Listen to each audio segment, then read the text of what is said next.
What's up, everybody? The time has finally come. The vinyl reissue of Celestial Clockwork is now pre-ordering. It is double vinyl. Each piece of vinyl is a different color. So one gold, one is green. It also includes an additional song, the song Say the Word that a lot of you have been asking me for. So I put it on this piece of vinyl as a special edition. The song was only in small circulation of one of the original releases of Celestial when it went out to retail. So that is available on there. It's only 300 copies available. So get yours while they last. You can get it at illogic.bandcamp.com, and I look forward to you guys checking it out. It's gonna be really nice, and you know, it's something special, you know what I'm saying, for this classic piece of hip hop history. So don't miss out. It's only 300 copies. Get yours at illogic.bandcamp.com. Peace.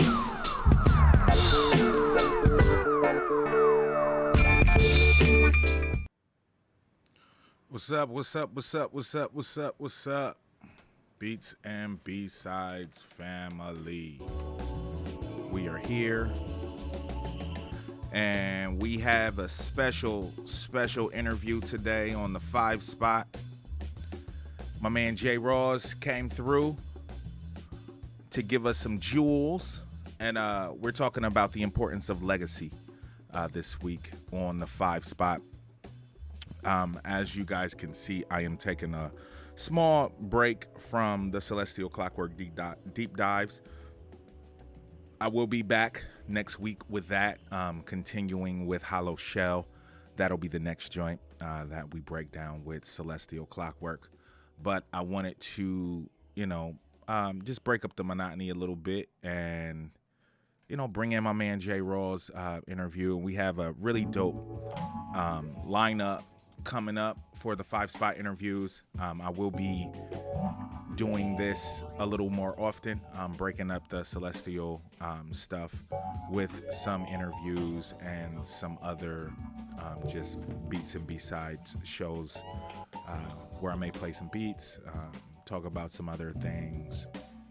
So it's coming, you know, just trying to develop this thing and, you know, see where I can take it. Also, special announcement, this will be the last time that I'm doing multi-streaming. So going forward, the stream will only be on YouTube.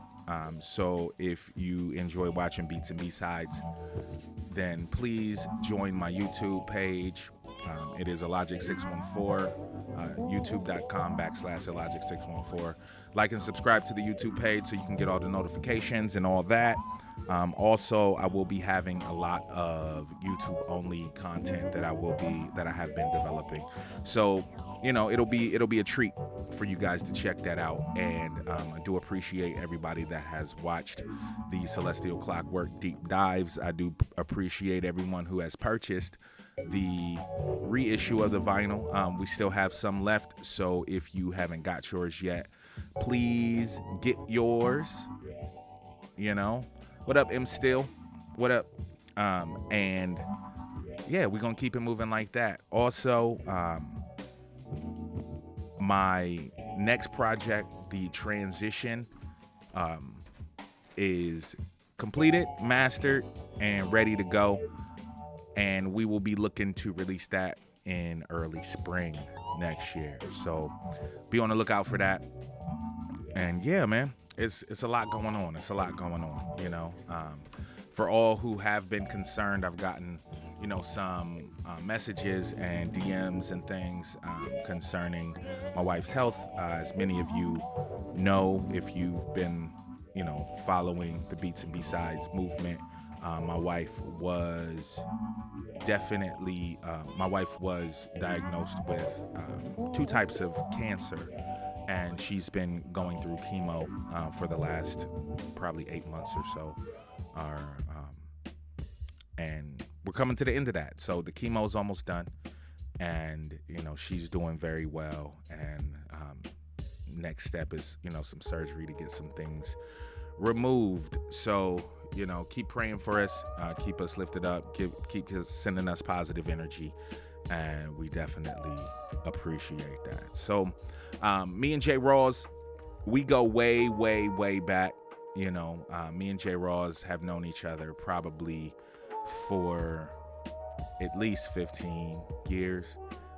Met him when I was about 16, and he introduced me to Dose One, who introduced me to Aesop Rock, who introduced me to a whole bunch of other cats, to Slug, to Rhyme Sayers, and the rest of that is history. But in this interview, we talk about the importance of legacy. We talk about the importance of his legacy, why it is important to him, and how legacy should be viewed by younger artists, and we get real deep into that. So it's a really dope interview, and I hope you guys enjoy it.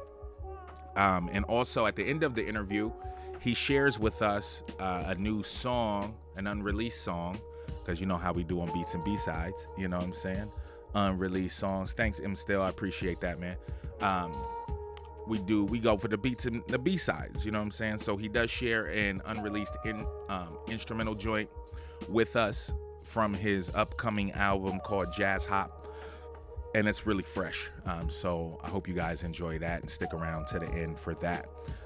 But again, we do have a really dope lineup coming for the 5 spot. I don't want to say any names off bat, but it's a really dope lineup. So keep your eyes open and your ears open for further interviews coming out of the Beats and B-Sides movement. And without further ado, we're going to dive into this interview from my man Jay Rawls about the importance of legacy. All right.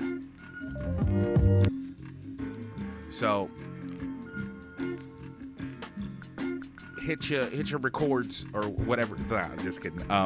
Yeah, but check this out, and I hope y'all enjoy it. I will be in the chat if you have any questions or concerns. Hit me up, and I will try to answer those after the interview is over. But yeah, check it out. This is Jay Rawls, 5 spot interview, the importance of legacy. All right, here we go.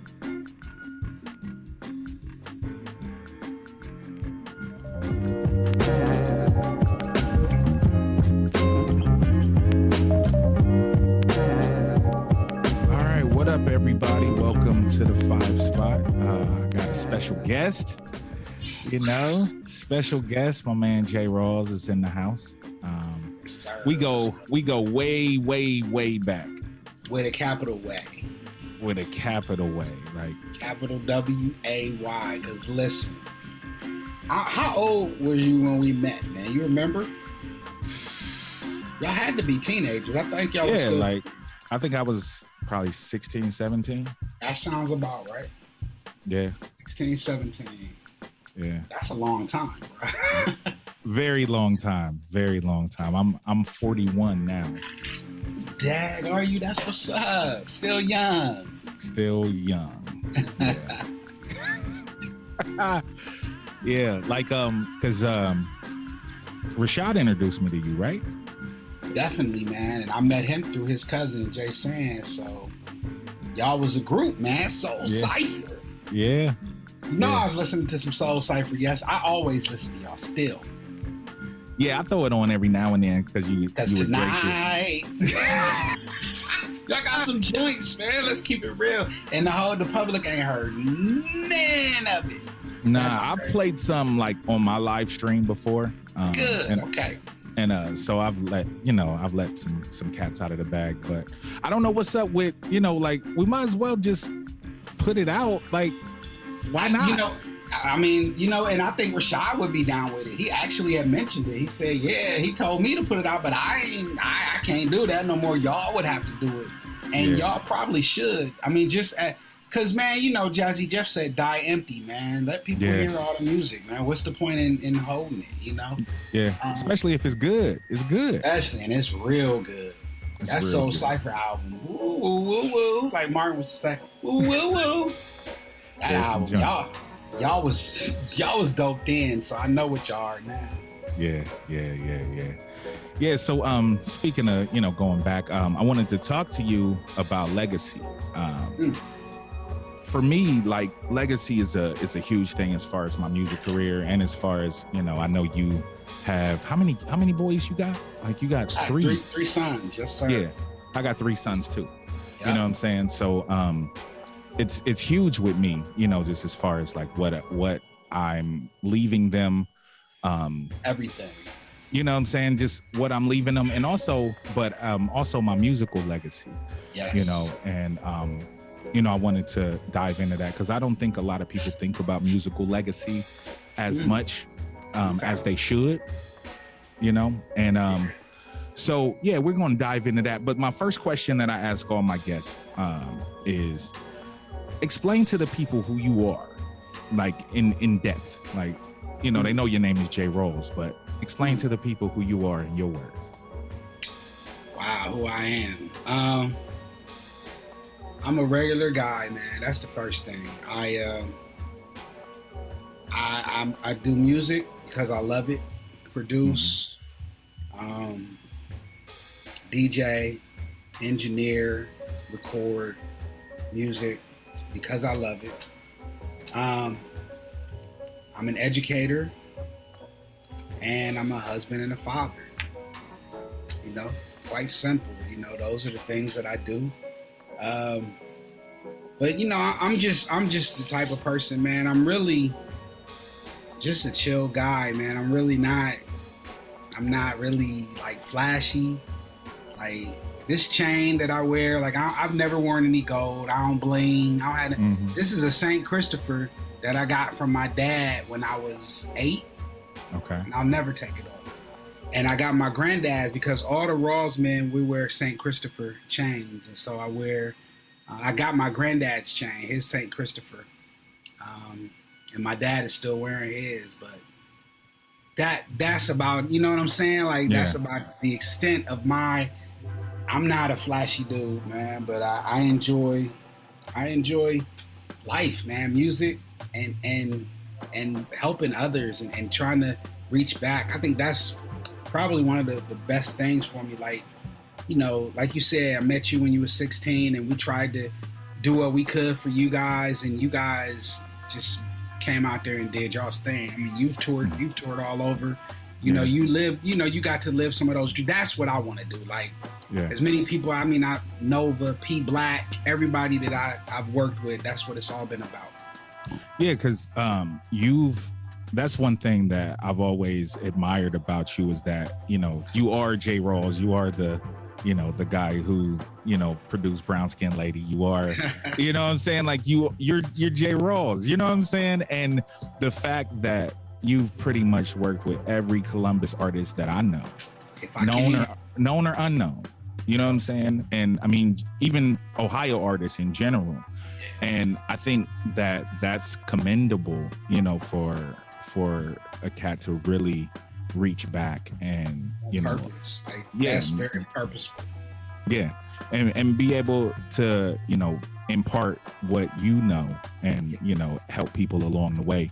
So my next question is, like, how important is legacy to you? Because I believe that with you helping all the artists and with you reaching back and with you working with, you know, a lot of the young cats coming up, that, you know, like you're imparting part of you into them, you know, what you can offer them. And, you know, in turn, that's going to be part of your legacy. You know what I'm saying? Right. Especially here in Columbus. Like, how important is that to you?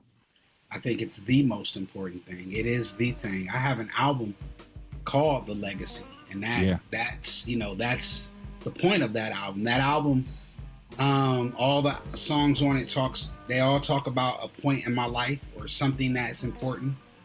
You know, I got a song about digging in the crates because dig culture is important to me. I got a song about my sons. I got a song called For the People, doing it for the people. You know, that album talks about my legacy and everything that I hope to leave, not only for my sons, but just for, you know, people coming up that enjoy or trying to do something that they enjoy and that they love, and having some struggles, man, and having some difficulties. I'll be honest with you, trying to do music from Ohio is not easy. I think you may kind of have an inkling of that. Yeah, it's not the easiest thing in the world. Not the easiest thing in the world. So for me, my legacy is just, you know, that as far as that's what I'm saying. that's why legacy is so important. Yeah. And like I mentioned earlier, like I don't think that, legacy, at least as far as it looks on the outside, I don't think that legacy is such a big concern for a lot of today's artists, and even for the youth in some ways. But, I don't think we were really thinking about our legacy when we were 17 either. But for artists in general, I think that, it's important for them to think about the things that they leave and how they're going to be looked at as an artist, when they're gone or when they're no longer making music.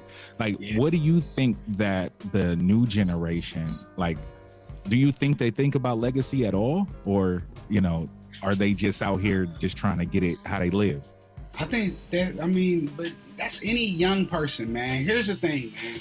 When you're young, you think you're invincible.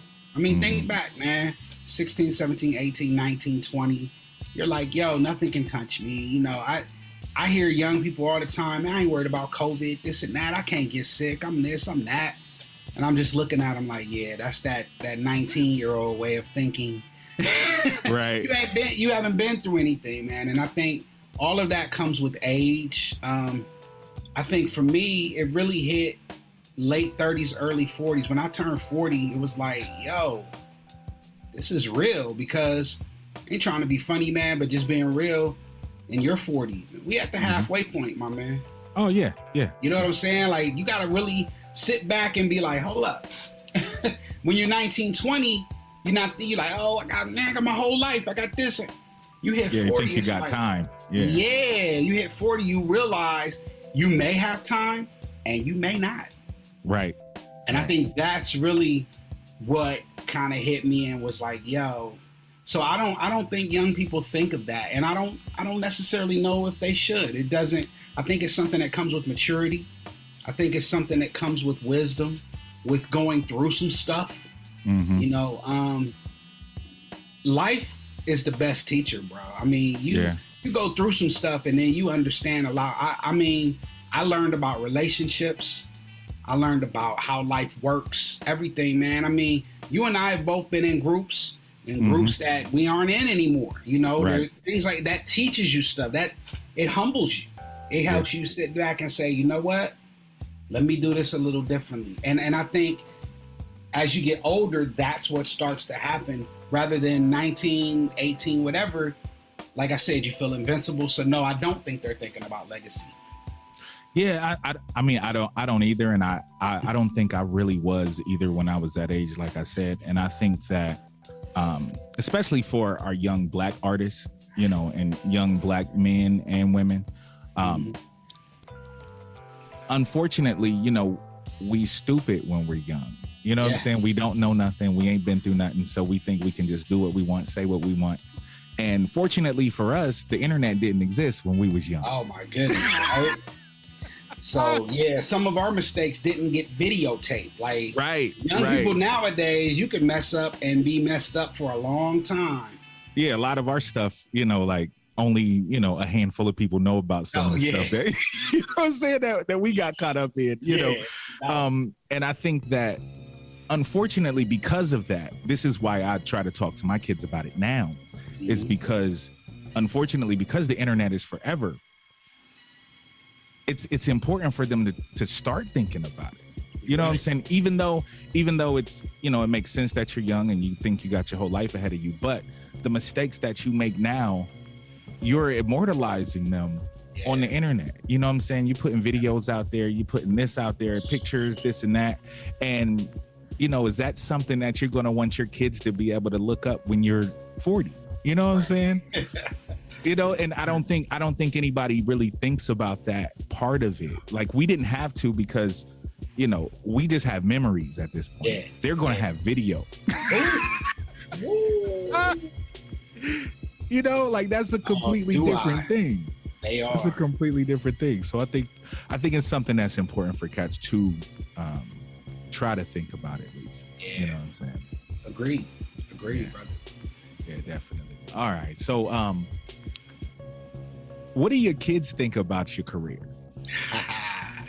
That's a great question. don't really think my kids really give it much thought. My oldest, he's 22. He kind of gets it a little bit, and my middle one is starting to. He's 17. He's a senior. It mainly hits him though, my middle one, when we're out somewhere and people go, "Oh, J. Roll, oh this and that, J. Roll, oh what's up, man?" Yeah. That has he be like, "That's just my dad. He ain't nobody." Right. Exactly. This dude is nothing. You know, it's small things like that, or like when we go somewhere and I can get him in somewhere for free because I know ABC, like little stuff like that. Then I see him look at me like who is this man? You know what I'm saying? Because in his mind, see, here's the thing, man, and your kids probably take it for granted too. Maybe they don't, because your kid, you probably got good kids. My kids, my kids is like, I remember going when they were real young, and we went over somebody's house, and they went down in the basement, and they was like looking around. It was like, Dad, where's his studio? And it made me, I was like, oh snap, like that's normal to them. Like it didn't, like Stally coming over or Elder Sensei or whoever, all these people coming doing rhymes and doing, that was, they grew up with that. So for them, it ain't no big deal. And then for me, I'm like, yo, having a studio in the basement is like, wow. Right. It's like, oh my God. With real mics and you can record it and it's got, I'll be like, whoa. They're like, so? Yeah. You know, so I think just, you know, you said, what do my kids think? I don't know. Maybe one day in 20 years they'll watch this and they'll see this like, well, Dad, maybe we felt, nah, y'all didn't care. And I'm just telling y'all now, like y'all telling y'all's 20-year-old selves, y'all didn't care. But, you know, it's okay. It's kind of like that Invincible thing. They worry about what affects them right now, because that's what young people do. That's what kids do. Yeah. See, my kids, like, it's funny because my youngest, he wants to do videography and, you know, like stuff like that. And, you know, there's times that he's doing things and he's like, Dad, I'm about to go do this and do that. And I'm like, well, do you need some help? I'm like, I tell them like all the time, like, I don't think y'all understand who y'all's father is. You know, like if y'all need something, most likely I can get it, I can do it, or I know somebody that can get it or can do it. Yeah, man. And that's the thing. That sometimes that blows them away. They be like, yeah, you know, and I bet your kids be like, oh, okay. Yeah. Yeah, because like my son, he went over to Prince with me and I went to pick up, Prince was giving me some lights and, you know, some stuff. So I brought him with me and, you know, so he could see the stuff. So Prince giving me all these, you know, studio lights and photography lights and all this stuff. And he's like, oh, I didn't know you could get this stuff. I'm like, I told you, you just gotta like, you just gotta let me know what you want, what you need, and I can probably get it. Like, how old is he? Well, he's my youngest and he's about to turn 17. Oh, so you said 17? Yeah. Your youngest is 17? My youngest is about to turn 17. Yeah. Wow, my youngest is 15. What was I thinking? Boy, you lucky. Woo, yeah, man, I'm almost done. I'm almost done. I just got to get everybody out of my house. Yeah, that's a trick. That's a different conversation. That's a whole other game. Good luck. Yeah, I'm trying. But yeah, man, like, you know, it's interesting. Like you said, I think as my kids get older, you know, and, you know, as the kids get older, because I wonder that about a lot of artists that have children, like what their kids, you know, think about them and think about their careers and if they even pay attention, you know, because I just had a song played on the radio a while ago. And the fact that it was on the radio, they was like, how'd you get your song on the radio? Like, they like, who, you know, they're like asking me, like, who are you? Like, what is. Wait, what? Dad? You're just dad. Yeah, man. So yeah, it's great. All right. So we get into the last question. This was cool. This was a cool little quick, yeah, you know, John. Man, no doubt. Yeah, but so, you know, we talked about you know, a few different things. And the last question is, you know, for the people out there, what do you want to be remembered as? What do you want your legacy to be, you know, in the world and in music? That's dope, man. You have done a standout job with these questions, bro. That's probably because you're an artist and you get asked questions, so that's why exactly. You're like, man, I wish you'd ask me something better. Like, here, let me tell you how to do this. Right. Right. Real good questions. I think, to be honest with you, man, I want to be remembered as a hip hop educator, because I think this is the next chapter of my life, this education thing, and I think this is. I think I was put into hip hop to be able to do hip hop based education. Does that make sense? Yeah. Like I wasn't put here to be like big hip hop star boy and be like with the gold chains and be somewhere in Cali and rich and famous. I don't think that was my destiny. I think that I was given that experience and being able to work with Beastie Boys and, Ninth Wonder and all these people I've worked with so that I could bring some realness to the practitioner space of education. Does that make sense? Yeah. So I think for me, it's I want to be remembered as an educator who was also a producer, man, who did his music thing. Yeah, I think it's cool that it's something that me and Print have talked about on the Super Duty podcast. Is that there's room in hip hop for other people other than rappers. Yeah. You know what I'm saying? Like everybody there's managers, there's, A&Rs, there's label heads, there's, but you have to find, everybody wants to be involved in hip hop, but you got to find your place. And everybody's not meant to be a rapper, a producer, a DJ. You know what I'm saying? Like some people use that to get their foot in the door to get to where they actually are supposed to be in the culture. And I think that, production was your foot in the door to get you into the culture, so you can become the dude that put the first, hip hop based education, you know what I'm saying? Like at Ohio, program in place, you know what I'm saying? So like, I think that's really dope, man. And, I'm really proud of you. Like seriously, you know what I'm saying? And proud to have been be your friend for, so long. Years. Like you my mans in them. And that, and I'm proud of you, man, everything that you become. I used to, watch you be like, yeah, man, I'm on tour with Print and we in, bum class to wherever, like Utah, Arkansas. I'll be like, what? Places I never even knew existed. Y'all was, we doing like 5 shows there. I'm like, well, dang. You know what I'm saying? So it is, to me, it just goes to show that when you work hard, you can get there. And you definitely worked hard. So I want to give you your props, man. And I think, you're sowing up the seeds for your legacy as well, bro. Yeah, man, I'm doing my best. I'm doing my best. You are, man. You're doing your thing. Yeah, man, I appreciate that. Well, yeah, that's the end of the question portion. So, beats and B-sides, we all about the unreleased and the B-sides and stuff. So you gonna share some unreleased music with us? I can definitely share, man. Now you just tell me how you want me TODO it, because I can do it. Yeah, I'm excited. Yeah, man. Yeah, I'm doing a J. Rawls jazz instrumental album, man, and I'm excited. I'm because this is what people know me for, so I really want to share it and give people some love. All right, here we go. This one's called Move.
Nice.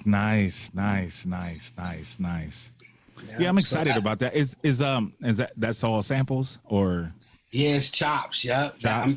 I basically, man, what I wanted to do was take it back to the essence, man. Like the stuff people know J. Rawls for. I've been asked a lot. People like, yo, you got any of them, them jazzy beats that you do? And I always called it jazz hop, a mixture of jazz and hip hop. Mm-hmm. So the album is called Jazz Hop. Okay. All right, that's dope, man. Like, yeah, like since I started producing, like jazz is like the main place that I go for all my samples. Yeah. And I would like to credit you for some of that, because I like, since the beginning, like all your samples, like it's mostly jazz, at least the early stuff. It was, yeah. The early stuff all was. You want to know why? Rashad said the same thing, man. Just had a conversation. Because those were the dollar records. Yeah. That's what I could afford. Yeah. You know what I'm saying? I was either in high school or a struggling college student.